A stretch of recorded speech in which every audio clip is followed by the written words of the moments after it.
আমাদের অত্র এলাকার সুযোগ্য সন্তান, কৃতি সন্তান, এলাকার জন্য ধন্য হাফেজ এনায়েতুল্লাহ সাহেব। হাফেজ এনায়েতুল্লাহ সাহেব হুজুরকে তাহার মূল্যবান বয়ান পেশ করার জন্য অনুরোধ করা হলো। আসসালামু আলাইকুম ওয়া রাহমাতুল্লাহি ওয়া বারাকাতুহু। ওয়া আলাইকুম আসসালাম। আলহামদুলিল্লাহ নাহমাদুহু ওয়া নাস্তাঈনুহু ওয়া নাস্তাগফিরুহু ওয়া নু'মিনু বিহি ওয়া নাতাওয়াক্কালু আলাইহি ওয়া নাউযু বিল্লাহি মিন শুরুরি আনফুসিনা من يهده الله فلا مضل له ومن يضلله فلا هادي له ونشهد أن محمدا عبده ورسوله أما بعد أعوذ بالله من الشيطان الرجيم بسم الله الرحمن الرحيم كل نفس بما كسبت رهينة إلا أصحاب اليمين في جنات يتساءلون عن المجرمين ما سلككم في سقر قالوا لم نك من المصلين أو كما قال النبي صلى الله عليه وسلم أول ما يحاسب به العبد يوم القيامة الصلاة اللهم صل على محمد وعلى آل محمد كما صليت على إبراهيم وعلى آل إبراهيم إنك حميد مجيد اللهم بارك على محمد وعلى آل محمد كما باركت على إبراهيم وعلى آل إبراهيم إنك حميد مجيد لا إله إلا الله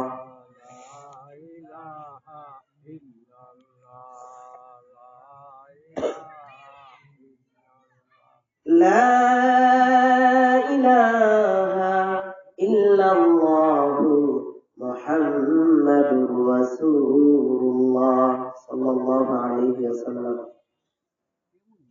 আল্লাহ তাআলার দরবারে লাখ কোটি কোটি শুকরিয়া যে আল্লাহ তাআলা আমাদেরকে মাগরিবের নামাজের পরে আল্লাহ তাআলার এক দ্বীনের মাজলিসে আসার সুযোগ আল্লাহ তাআলা আমাদেরকে দিয়েছেন। এজন্য সকলে শুকরিয়া আদায় করি আলহামদুলিল্লাহ। আলহামদুলিল্লাহ। ভাই, দ্বীনের কাজের ক্ষেত্রে বা দ্বীনের একটি আমল করার ক্ষেত্রে বড় মুজাহাদা লাগে, বড় চেষ্টা লাগে। আপনি আর আমি যদি চেষ্টা করি যে মসজিদে যাব যদি আল্লাহ তাআলা কবুল না করেন, কিয়ামত পর্যন্ত আপনি চেষ্টা করবেন কিন্তু কোনোদিন যাইতে পারবেন না। আর যদি আল্লাহ তাআলা আপনার চেষ্টার উপরে যদি আল্লাহ কবুল করেন, তাহলে পৃথিবীর কোনো কাজ আপনাকে আটকে রাখতে পারবে না, মসজিদে আপনি ঠিকই যাবেন।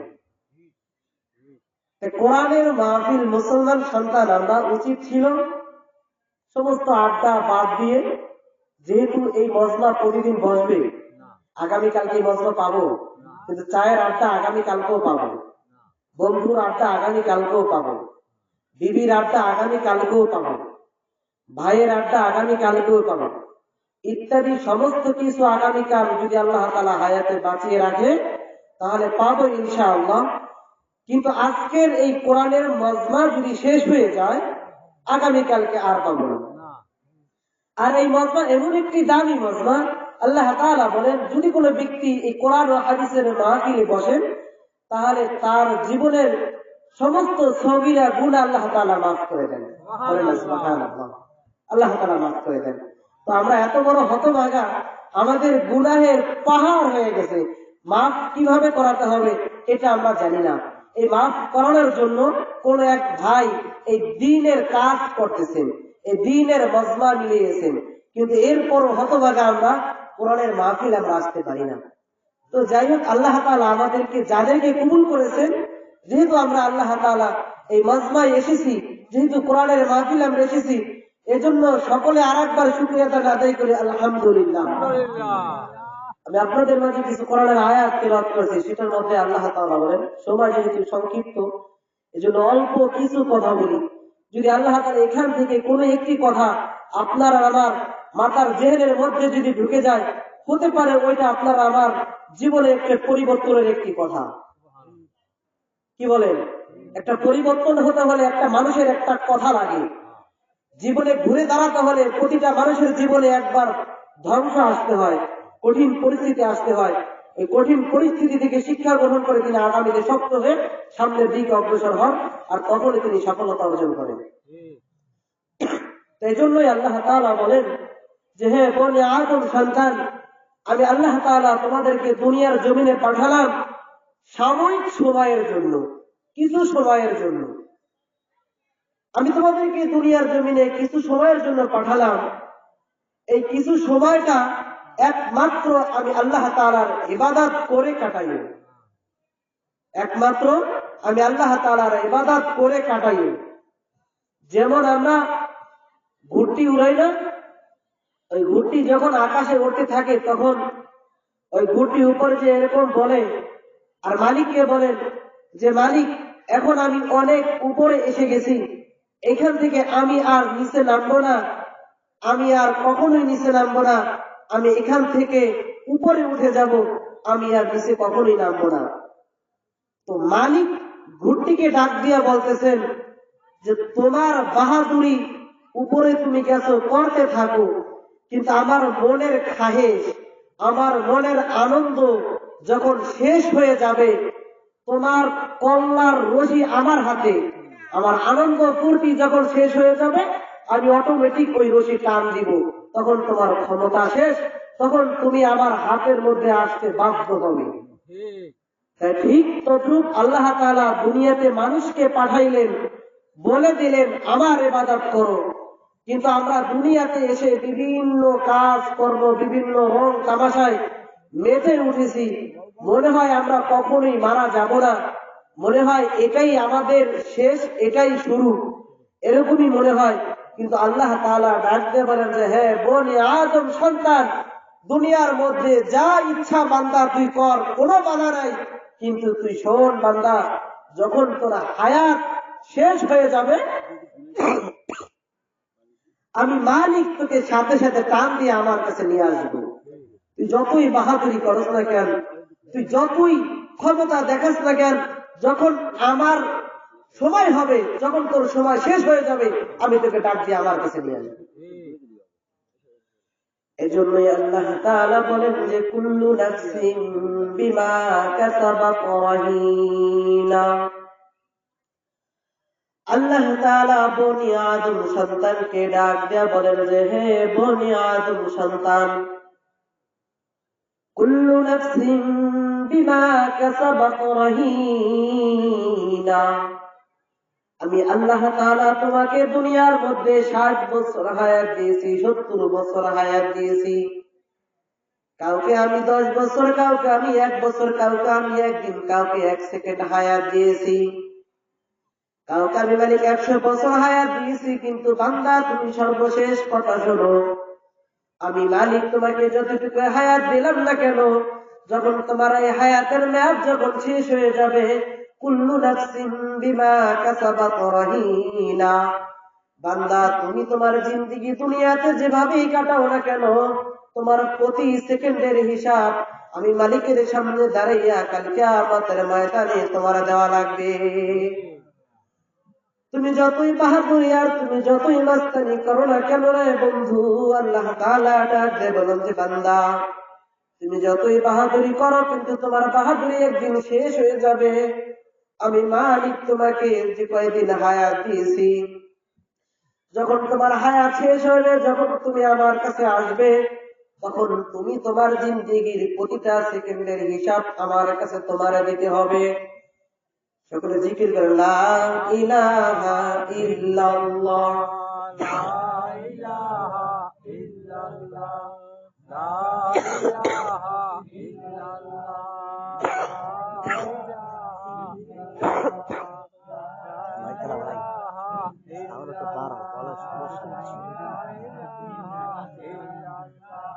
লা ইলাহা ইল্লাল্লাহ মুহাম্মাদুর রাসূলুল্লাহ সাল্লাল্লাহু আলাইহি ওয়াসাল্লাম।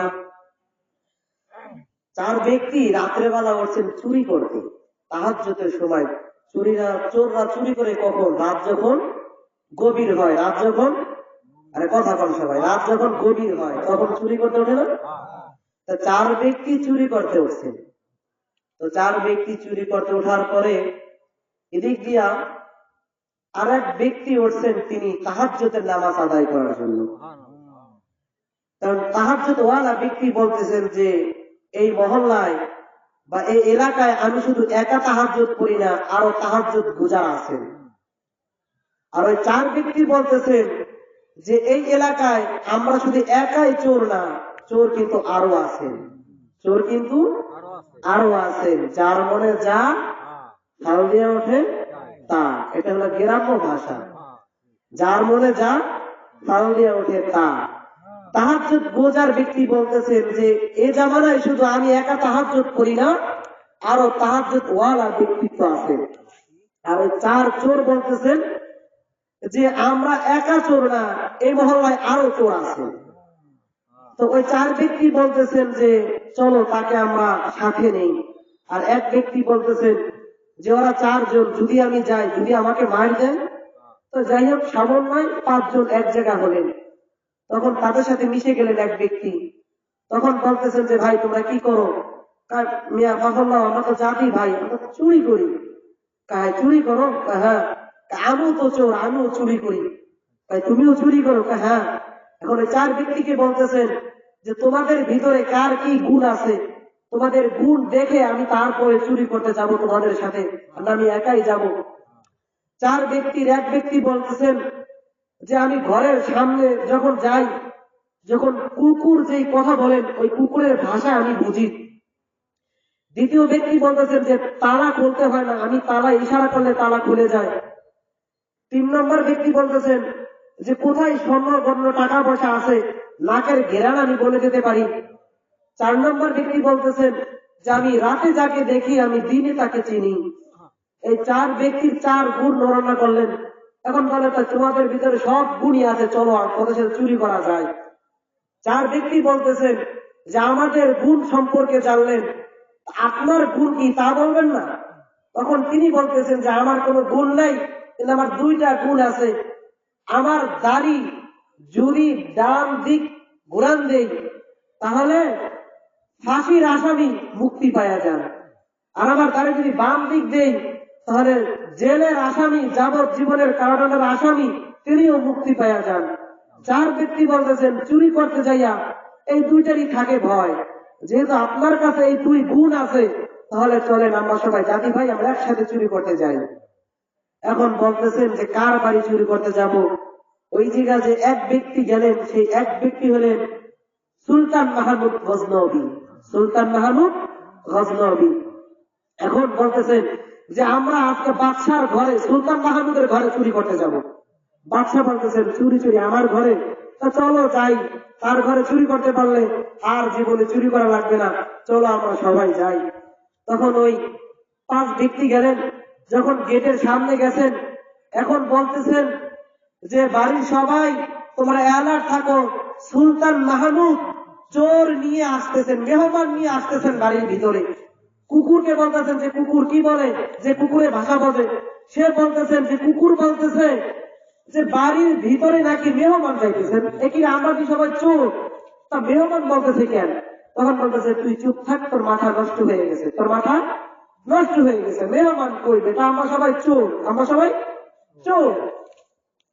যাই হোক, সব ব্যক্তির যত কাজ আছিল সব সম্পূর্ণ করলেন। সময় সংক্ষিপ্ত এই জন্য হালকাতে বুঝে যে 4 ব্যক্তির যেই গুণ ছিল সম্পূর্ণ করলেন। করার পরে এক ব্যক্তি বলতেছেন যেহেতু ফাঁসি আর জেল দুটাই মুক্তির ব্যবস্থা আছে, তাহলে আজকের রাতটা সুলতান মাহমুদের এই বিছনার উপরে শুয়ে পড়ি, আগামীকাল যখন রাত শেষ হয় ভোর রাতের দিকে আমরা চলে যাবানে।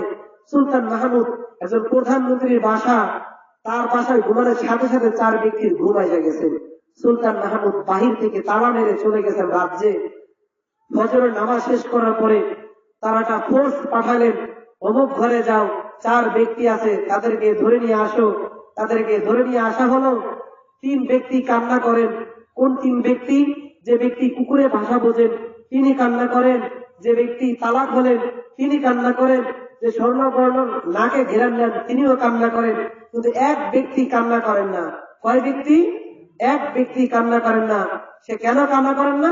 তিনি রাত্রে যা দেখেন দিনে তা দেখেন, তিনি রাত্রে যা দেখেন দিনে তা দেখেন। যাই হোক, এখন সবাই বলতেছে উকিলরা যে তাদেরকে এমন একটি শিক্ষা দেন, যে শিক্ষা পাওয়ার পরে জানি এই মহল্লায় আর কোনোদিন চুরি করতে না পারে, তাদেরকে ফাঁসি দিয়ে দেন। 3 ব্যক্তি খুব কান্নাকাটি করতেছেন। এমন তো অবস্থায় তাদেরকে যখন ফাঁসির রায় দিবে, এক ব্যক্তি বলতেছেন যে জজ সাহেব আপনি হুকুম দেবেন, আপনি আদেশ দিবেন। আদেশ দেওয়ার আগে আমার একটা প্রশ্ন ছিল যে রাত্রিবেলা আমরা চুরি করলাম 5 জন, কিন্তু আবার 4 জন কাঠগড়ায় আসামিতে বসা, আর আপনি জজ সাহেব এক চোর চেহারে বসা। এই বিচার আমরা কখনই মানি না। বিচার যদি করতে হয় আপনারা করতে হবে। আমরা 4 ব্যক্তি যে 4 গুণ ছিল সেই 4 গুণ দেখালাম, এখন আপনার গুণ দেখা বাকি। আপনি বলছিলেন যে ডাইনে দিলে ফাঁসি মাপ, বামে দিলে জেল মাপ, আপনার কারিশমা দেখান, আমাদেরকে মুক্ত করে দেন। সুলতান মাহমুদ বলতেছেন ওদের সাথে একটি রাত যেহেতু আমার পরিচয় ছিল, যা যখন আমাদের সাথে বন্ধুত্ব হলো আমি তোদেরকে মাফ করে দিলাম, আমি তোদেরকে মাফ করে দিলাম। এখন চোরের লিডার সবাই বলতেছেন যে সুলতান মাহমুদ গজনবীর সাথে যদি একটা রাত সম্পর্ক হওয়ার পরে তিনি যদি আমাদেরকে মাফ করে দিতে পারে, আমরা কতটা ভুলে আসি। যে মালিক আমাদেরকে দুনিয়ায় পাঠালেন, যে মালিক আমাদের শ্বাস নিঃশ্বাস নিতেছেন, যে মালিক আমাদেরকে সুস্থতা দান করেছেন, যে মালিক আমাদেরকে হাত দিয়েছেন, পা দিয়েছেন, চোখ দিয়েছেন, নাক কান সব দিয়েছেন, আমরা যদি সেই মালিকের মহব্বত অর্জন করতে পারি, তাহলে কাল কিয়ামতের ময়দানে কোটি কোটি মানুষের সামনে আমরা বিনা হিসেবে জান্নাতে চলে যেতে পারবো। তোরা আয় সবাই, আজ থেকে আমরা তওবা কর, জীবনে আর কোনোদিন তওবা করব না, জীবনে আর কোনোদিন চুরি করব না। তারা এমন তওবা করছেন, আল্লাহ তাআলা ওই 4 চোরকে আল্লাহ তাআলা এমন ভাবে কবুল করে নিয়েছেন, তাদের দ্বারা আর কোনোদিন চুরি হয়তো হয় নাই, তারা কোনোদিন চুরি করতেও দেয় নাই। এজন্য ভাই, কোরআন হাদিসের কথা আপনার শুনতে হবে, না শুনলে তো আপনি বুঝবেন না। আপনি কোরআন হাদিস সম্পর্কে যদি না জানেন তাহলে আপনি আমল করবেন কিভাবে? আপনাদের সময় যেহেতু সংক্ষিপ্ত, শুধু একটা মিসাল দেই যে নবী মুহাম্মদ সাল্লাল্লাহু আলাইহি ওয়াসাল্লাম যখন দুনিয়ার জমিন থেকে চলে যাবেন, চলে যাওয়ার সময় তখন তিনি তার সাহাবীদেরকে বলতেছেন যে সাহাবী, আমি তোমাদের সাথে দীর্ঘ একটি সময় ব্যয় করিলাম, এই দীর্ঘ একটি সময় ব্যয় করার পরে আমার তো এখন মৃত্যুর সময় এসে গেছে, আমি যে কোনো সময় মারা যেতে পারি, তোমরা আমাকে একটু বাহিরে নিয়ে যাও, আমি সবার কাছে একটু মাপ চাই। ফজল ইবনে আব্বাসকে বললেন যে ফজল ইবনে আব্বাস, তুমি আমাকে একটু বাহিরে নিয়ে যাও। আমার আপনার নবী, বিশ্ব নবী, নবী মুহাম্মদুর রাসূলুল্লাহ সাল্লাল্লাহু আলাইহি ওয়াসাল্লাম যখন ফজল ইবনে আব্বাসকে বলেন যে আব্বাস তুমি আমাকে বাহিরে নিয়ে যাও ফজল, তখন আল্লাহর নবীকে বাহিরে নিয়ে গেলেন। বাহিরে নিয়ে যাওয়ার পরে বলতেছেন যে আমি তোমাদের সাথে দীর্ঘ একটি সময় ব্যয় করেছি, যদি আমি নবী যদি তোমাদেরকে কারো কোনো কষ্ট দিয়ে থাকি তাহলে তোমরা আমাকে মাফ করে দাও। যদি আমার কাছে তোমরা কোনো ঋণ পাও তাও তোমরা বলো, আমি তোমাদের ঋণ পরিশোধ করে দিব। তোমরা যদি আমার কাছে কিছু পাও তাও বলতে পারো। এমনটা অবস্থায় কেউ দাঁড়ায় না, এমনটা অবস্থায় কেউ দাঁড়ায় না। যাই হোক, একজন সাহাবী হঠাৎ করে পিছন থেকে দাঁড়িয়ে গেলেন আর বললেন যে ইয়া রাসূলুল্লাহ, আমি আপনার কাছে একটি ঋণ পাই, আপনি যদি আমাকে জবাব দিতেন তাহলে আমি বলতাম। এমন অবস্থায় আল্লাহর নবী মুহাম্মদ রাসূলুল্লাহ সাল্লাল্লাহু আলাইহি ওয়াসাল্লাম বললেন যে সাহাবী তুমি দাঁড়াও, আমি তোমাকে জবাব দিলাম। আমি তোমাকে জবাব দিলাম, সাহাবী তুমি দাঁড়াও, তোমার কি ঋণ তুমি বলতে পারো। আমি নবী দুনিয়াতে দাঙ্গা লাগানোর জন্য আসি নাই, আমি নবী যুদ্ধ লাগানোর জন্য আসি নাই, তুমি তোমার ঋণটা বলতে পারো। এমন তো অবস্থায় বলতেছেন যে আল্লাহর নবী, আপনি একটি গাছওয়ায় আপনি যখন চাবুক লড়াইতেছিলেন, এমন তো অবস্থায় যখন আমার পিঠের উপরে আপনার ওই চাবুকের বাড়ি লেগেছিল। এই কথা বলার পর আল্লাহর নবী বলতেছেন যে সাহাবী তুমি এখন বলো কি চাও। তখন সাহাবী বলেন ইয়া রাসূলুল্লাহ, আমি আপনার পিঠের উপরে সেই একটি চাবুকের বাড়ি দিয়ে আমার ঋণ পরিশোধ করতে চাই। এমন অবস্থায় আবার আপনার নবী মুহাম্মদ রাসূলুল্লাহ সাল্লাল্লাহু আলাইহি ওয়াসাল্লাম বললেন যে আলী যাও, ওই চাবুকটা ফাতেমার ঘরে আছে, তুমি চাবুকটা নিয়ে আসো। চাবুকটা নিয়ে আসা যখন হলো, এমন অবস্থায় ফাতেমা বললেন যে হাসান আর হুসাইন তোরা কোথায়? যা যা তোরা তাড়াতাড়ি যা, কে জানি তোর নানার গায়ে জানি আঘাত দিবে। ও আমার সন্তানেরা তোরা তাড়াতাড়ি যা, তোর নানার গায়ে জানি বাড়ির আঘাত জানি না দিতে পারে, তোরা তাড়াতাড়ি যা। যখন তাড়াতাড়ি আসলো, আসার পরে বলতেছেন যে সাহাবী যত বাড়ি দেওয়া লাগে আমাদের দুই ভাইয়ের গায়ের উপরে দেন, কিন্তু আমার নানার গায়ের উপরে দিয়েন না। এমন অবস্থায় নবী মুহাম্মদ রাসূলুল্লাহ সাল্লাল্লাহু আলাইহি ওয়াসাল্লাম বললেন যে ঋণ আমার ঋণ আমাকে শোধ করতে হবে, আমার বাড়ি তোমার উপরে পড়বে না, আমার বাড়ি আমার উপরে পড়তে হবে। আমরাই তো আমি নবী কাল কিয়ামতের ময়দানে আসামি হয়ে যাব, আমি নবী আসামি হতে চাই না, আমার ঋণ আমি শোধ করতে চাই। এমন অবস্থায় সমস্ত সাহাবীরা যখন কান্না করতেছেন, সমস্ত সাহাবীরা যখন কান্না করেন, এমন অবস্থায় ওই সাহাবী বলতেছেন ও আল্লাহর নবী মুহাম্মদ সাল্লাল্লাহু আলাইহি ওয়াসাল্লাম, আপনি যখন আমার পিঠে যখন চাবুকের বাড়ি দিয়েছিলেন তখন কিন্তু আমার শরীরে কোনো কাপড় ছিল না, তখন নবী আপনার কাপড় আপনি খুলে ফেলেন। এমন অবস্থায় নবী মুহাম্মদ রাসূলুল্লাহ সাল্লাল্লাহু আলাইহি ওয়াসাল্লাম মৃত্যুর আগে এই গোটা উম্মতবাসীকে একটা শিক্ষা দিয়ে গেলেন যে হে আমার উম্মত, তোমরা মারা যাওয়ার আগে তোমাদের সমস্ত ঋণ তোমরা পরিশোধ করো। তোমাদের যত হক আছে, হকুল্লাহ হকুল ইবাদ, যতটা তোমাদের মানুষ তোমাদের কাছে হক পায় তা তোমরা পরিশোধ করো। আল্লাহর নবী মুহাম্মদ রাসূলুল্লাহ সাল্লাল্লাহু আলাইহি ওয়াসাল্লাম এই শিক্ষাই আমাদেরকে দিয়ে গেলেন। এমন অবস্থায় ওই সাহাবী যখন বললেন ও আল্লাহর নবী, আপনি যখন আমাকে যখন চাবুকের বাড়ি দিয়েছিলেন, চাবুকের বাড়ি দেওয়ার সময় আমার পরনে কোনো কাপড় ছিল না। সাহাবী তাহলে তুমি কি বলতে চাও? সাহাবী বলতেছেন আল্লাহর নবী আপনার গায়ের কাপড়টা খুলে ফেলেন, আমি আবার আঘাতের পরিশোধ নিতে চাই। এমন অবস্থায় আল্লাহর নবী মুহাম্মদ রাসূলুল্লাহ সাল্লাল্লাহু আলাইহি ওয়াসাল্লাম নিজের গায়ের কাপড়টা যখন খুলে ফেললেন, এমন অবস্থায় সমস্ত সাহাবীরা যখন চিৎকার দিয়ে কাঁদে আর বলে সাহাবী তুই কার গায়ে বাড়ি দেওয়ার জন্য প্রস্তুতি নাস? তিনি তো এমন একজন নবী, তিনি এমন একজন মায়ার নবী, তুই তার পিঠে তুই আঘাত দিবি না রে সাহাবী, তা হতে পারে না। প্রয়োজনে তোরা সবাই সব বাড়ি আমার উপরে দে, তোর এক বাড়ির বিনিময় প্রয়োজনে আমাদের সকলের বাড়িতে তুই 100 করে বাড়ি দে, তোর যত মনে চাই বাড়ি দে, তারপরে তুই নবীর গায়ে বাড়ি দিস না।